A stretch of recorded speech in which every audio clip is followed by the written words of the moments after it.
Welcome to Samba Samba. Enjoy the video. You start by preparing and loosening the front rail hardware. First, remove the end caps. Pry carefully with a trim tool to avoid paint chips, then expose the 10mm bolts. Use the 10mm socket and ratchet to break torque. You should feel resistance release as the captive nuts drop. Once done, turn the Torx T50 on any set screws. This prevents snagging when you lift. Make sure to keep bolts in a small tray so nothing rolls away. You continue by detaching the crossbars and anchors. After loosening bolts, hold the crossbar with one hand and remove the last fastener slowly so the bar doesn't drop. This preserves clips and your fingers. Then slide the front rail rearward about 1–2 inches to disengage the anchor pads from their mounting slots.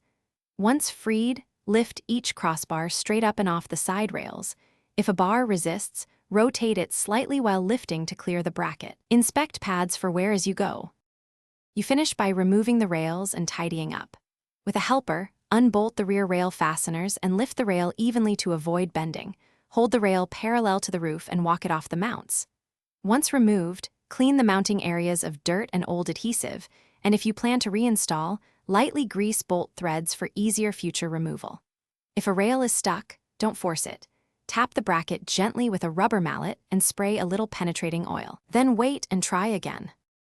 Thanks for watching. Consider subscribing if we helped you.